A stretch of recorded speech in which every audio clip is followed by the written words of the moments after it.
안녕하세요. 저는 20대 후반 여자입니다. 저는 지금 제 2의 인생을 살고 있습니다. 그 얘기를 한번 해보려고 이렇게 사연을 보내게 되었습니다. 제 인생의 제 2막을 열어주신 사람은 다름 아닌 새언니입니다. 새언니는 제게 정말 구원의 빛이자 천사 같은 사람이에요.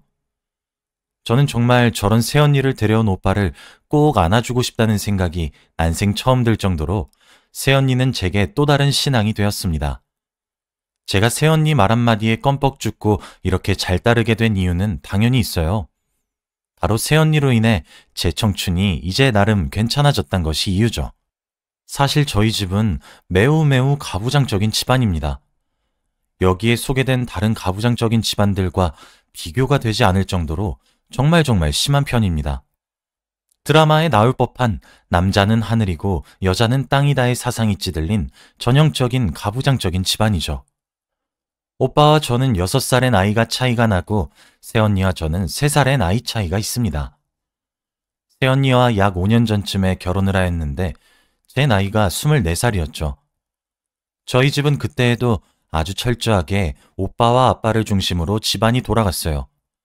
먹을 것을 차별하는 것은 아주 당연했습니다. 오빠랑 아빠는 4인용 식탁에 매 끼니마다 고기나 생선 등등 단백질 덩어리들만 먹었고 밥도 뽀얀 쌀밥을 먹었어요. 저랑 엄마는 식탁에 앉지도 않았고 옆에 조그마한 상을 펴서 나물을 무친 거라던가 고기 없는 고깃국 등을 먹었죠. 소세지나 돼지고기, 소고기 등등 저와 엄마가 먹을 수 있었던 고기들은 죄다 아빠와 오빠가 먹다 남긴 것들이었어요. 저와 엄마가 먹었던 밥들도 뽀얗고 새하얗긴 개뿔, 덕지덕지 달라붙어 잘 떨어지지도 않는 오래된 밥을 전자레인지에 데워 먹었어요. 한 번 먹은 반찬은 오빠랑 아빠는 손도 안 대서 저랑 엄마가 잔반 처리하듯 먹어야 했고 밥이 남아도 꼭 새로 밥을 해서 아빠랑 오빠를 주고 저랑 엄마는 식은 밥이나 오래된 밥을 먹었죠. 그런데 그게 제가 어려서 아기였던 시절부터 너무 익숙하고 당연하게 행동을 해서 어느 정도 클 때까지 차별이란 사실을 몰랐어요. 그게 가족 중에서 저만 그렇게 먹는 게 아니라 엄마도 아주 당연하다는 듯 함께 행동하니까요. 그냥 좀 유별나다 싶은 정도로만 알고 있었던 것 같아요. 그리고 당연히 과일을 깎는 것도 설거지와 빨래를 포함한 집안일을 하는 것도 전부 저와 엄마의 몫이었습니다. 저는 7살 때부터 청소기를 돌렸던 기억이 나요. 그때부터도 엄마는 제게 항상 말씀을 하셨어요. 주연아, 엄마가 집을 비우거나 아프거나 할 때 네가 아빠와 오빠를 위해 집안일을 해야 해. 알았니? 라고 말이에요. 제가 할 수 있는 대답은 네, 알겠어요, 엄마 뿐이었어요. 그런 말을 어렸을 때부터 들어서 그런지 저도 제가 하는 것이 당연하다고 생각했어요. 실제로 엄마가 아프거나 병원에 입원하시거나 했을 때도 어린 나이였지만 집안일도 제가 다 하고 밥도 차렸거든요. 물론 설거지까지 제 몫이었죠. 당연히 거기에서 차별은 끝나지 않았어요. 당연히 입는 것도 차별이 많았어요. 저는 오빠와 6살이나 차이가 나니까 성별이 달라도 매번 오빠 옷을 물려 입었어요. 소매를 걷고 다니고 바지단을 줄이고 그런 식으로요. 그래도 옷은 제가 2차 성징이 오기도 하고 오빠가 성장기에 쑥 커버려서 제게 옷이 너무 커지기도 해서 그때부터는 따로 입긴 했었지만요. 그렇게 살다가 점점 제가 나이를 먹고 학교에서 사귄 친구들과 함께 지내다 보니 알게 되었어요. 저희 집안은 유별난 집안이 아니라 그냥 답이 없는 집안이고 혀를 내두르게 되는 집안이란 것을요. 그때부터 공부도 미친 듯이 했었던 것 같아요. 본능적으로 알았던 거죠.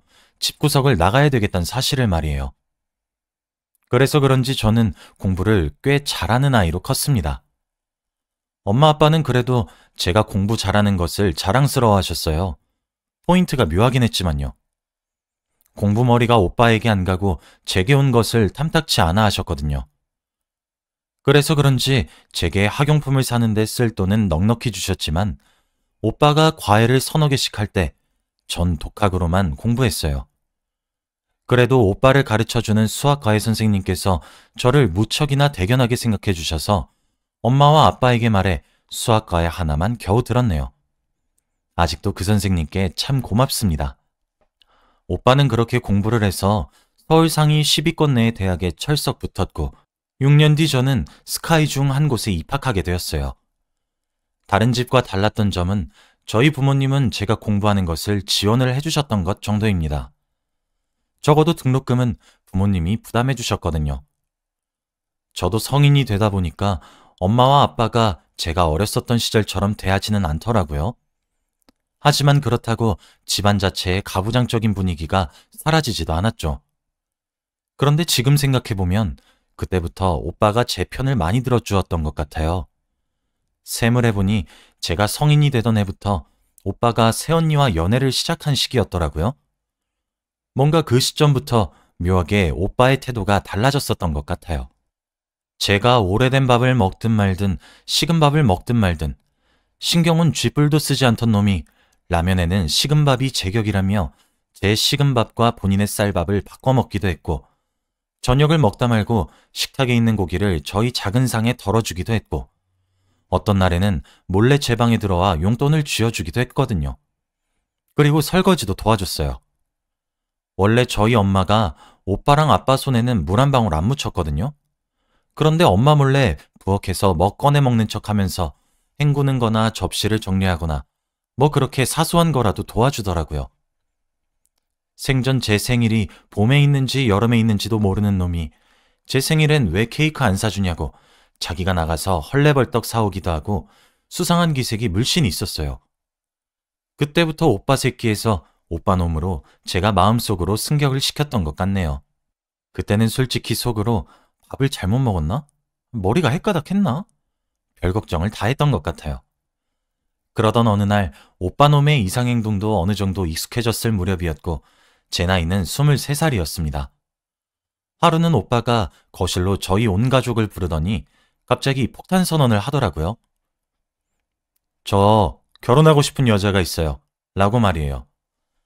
그때 오빠 나이는 29이었고 새언니는 26이었어요. 엄마와 아빠는 오빠가 연애하는 낌새는 진작에 눈치를 채신 듯 하셨고 데려오라고 하시더라고요. 저만 놀랐죠 뭐. 그렇게 저희 가족에게 인사를 오게 된 언니의 첫 만남이었어요.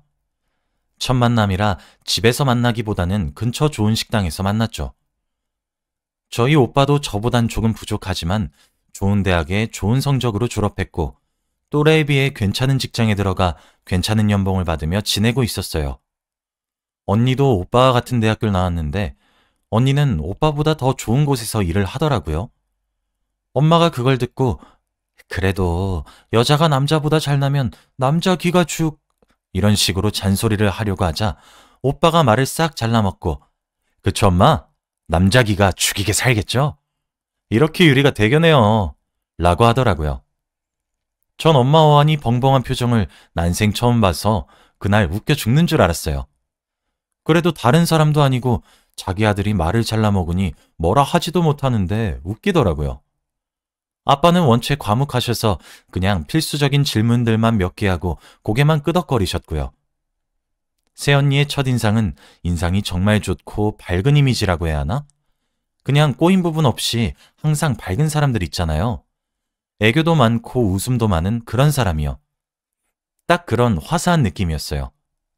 그렇게 결혼 이야기가 나오고 저희 엄마가 오빠 아홉수에 결혼하는 것은 무조건 안 된다고 단단히 못을 박아서 제가 24이 되던 해에 언니는 제게 가족이 되어 주었습니다. 그런데 새언니가 등장한 이후로 정말 저는 제2의 인생을 살게 된 것 같아요. 제가 이렇게 글을 쓰게 된 이유인데요. 저희 아빠가 진짜 엄하시고 무섭고 가부장적이시고 하여튼 다 하세요. 그렇다 보니까 저는 대학 시절에도 OT와 MT는 꿈도 못 꿨어요. 외박이 아예 불가능했거든요. 클럽? 정말 한 번이라도 놀러가 보는 것이 소원이었고 친구들과 여행도 가고 싶었어요. 그런데 무조건 당일치기였고 당일치기 여행하는 날만 밤 10시에 들어올 수 있었어요. 1시간마다 여자인 친구랑 함께 엄마나 아빠가 주문하는 포즈로 사진을 찍어서 여자친구랑 간 것도 인증해야 했고요. 진짜 저도 지금 생각해보면 어떻게 살았나 싶을 정도다 싶긴 하네요. 그런데 제 통금 시간이 사라졌어요. 그것도 새언니 덕분에 말이에요. 그날은 아직도 생생한 것이 일요일 오전이었어요. 새언니가 오빠랑 저희 집에 점심을 먹으러 놀러온 날이었죠. 그렇게 서로 대화를 주고받으면서 밥을 먹다가 어쩌다 통금 이야기가 나오게 되었어요. 아가씨, 통금은 언제까지예요? 저요? 당일치기 여행하면 밤 10시까지고 평소엔 8시까지예요. 에이, 아가씨, 건강한 반항도 좋은 거예요. 어머님, 아버님, 저도 원래 통금이 엄청 엄했는데 막상 몇 번 어기고 이렇게 지내니까 어느새 흐지부지 되던 거 있죠? 아가씨도 조금은 늦게 들어와도 되지 않아요? 새언니가 방실방실 웃으면서 살갑게 말하는데 그때 전 느꼈죠. 24년 제 인생 중 오늘은 혁명의 날이 될 것이란 것을요. 저희 아빠는 새언니를 무척 좋아하세요. 저도 사실 오빠와 아빠 중심인 집안과 엄마 등살에 조금 무심한 사람으로 자랐거든요.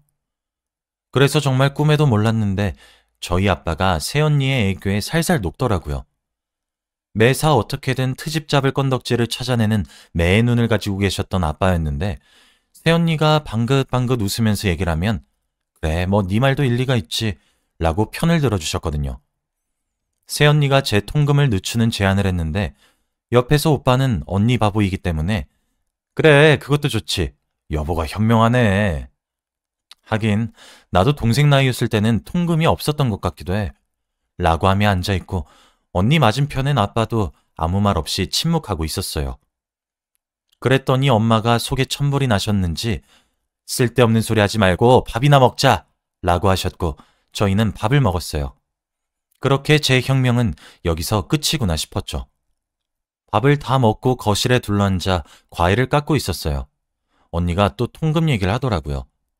이번엔 아빠가 나서서 요즘 세상이 얼마나 험한데 하셨고 엄마도 괜한 바람 넣지 말거라. 얼마나 위험천만한 세상인데. 마음 같아서는 낮에도 집에만 두고 싶다 라고 하셨죠. 저도 그쯤에서 포기하고 있었는데 새언니는 아니더라고요. 하긴 그쵸. 세상이 얼마나 험한지. 정말 세상에 나쁜 사람들이 문제인데 왜 험한 우리 아가씨가 피해를 봐야 되는 건지. 제가 그래서 며칠 전에 알아봤는데 요즘 호신용품이 정말 잘 나오더라고요. 그래서 호신용 스프레이랑 사이렌이에요. 이거 제가 어제 한번 틀어봤는데 소리가 엄청 크더라고요. 그러면서 호신용 사이렌을 켰는데 진짜 집안이 떠나갈 정도로 크게 울리더라고요. 저도 안 그래도 아직 어린 우리 아가씨 혹시나 위험할까 싶어서 한번 샀어요. 라고 했죠. 저희 아빠도 보통 새언니가 의견을 내면 그래 그러렴 하던 분이셨는데 제 통금에 대해선 조금 고집을 부리시더라고요. 그래도 나쁜 일이 생길 수도 있고 질 나쁜 아이들과 어울릴 수도 있지 않니 하시면서요. 그랬더니 새언니가 에이 어머님 아버님 그럴 리가요. 아가씨가 그런 사람들과 어울린다고요? 말도 안 돼요. 아가씨가 어머님과 아버님의 현명한 부분을 24년 동안 얼마나 잘 배웠겠어요. 그쵸 아가씨? 만일 그런 일이 벌어지면 제가 말려볼게요. 하지만 그런 일은 없을 거예요.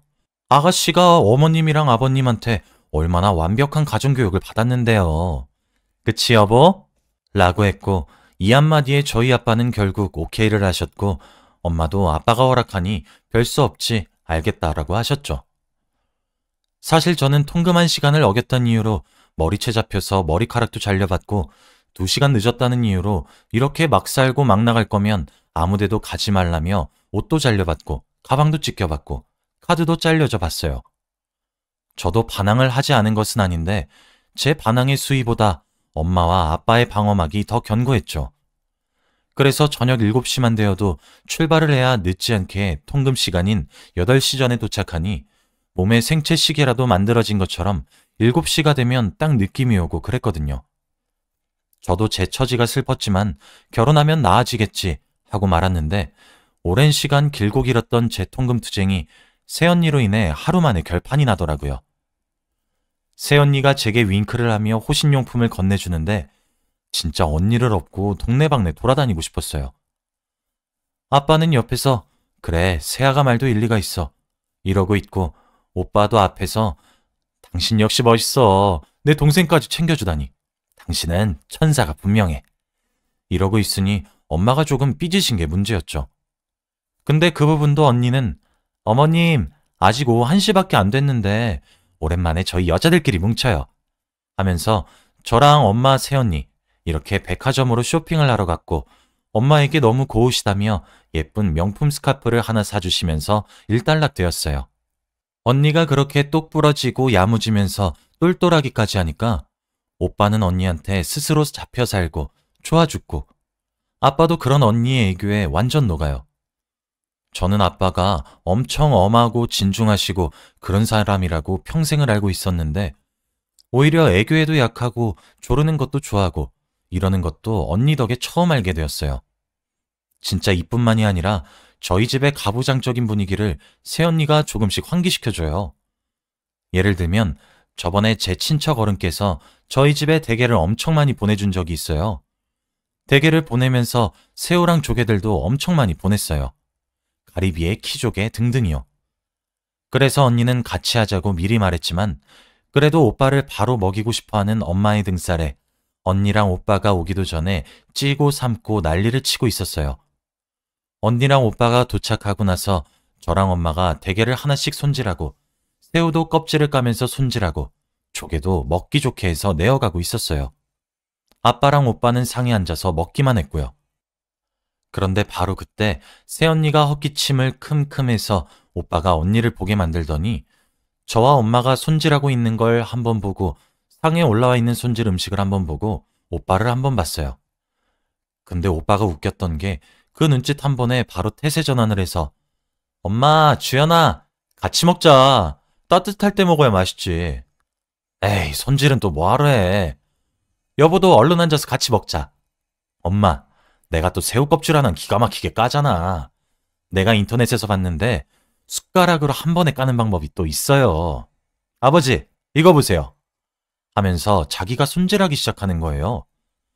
근데 그 일련의 과정이 언니는 아무 말도 안 하고 진짜 눈짓으로 시킨 건데 오빠가 찰떡같이 알아들은 것도 신기한데 오빠도 처세하는 방법이 엄청나게 자연스럽고 티 안 나게 하니까 진짜 너무 웃기면서도 언니가 대단하게 느껴지면서도 멋있고 존경스럽고 진짜 오만 생각이 다 들더라고요.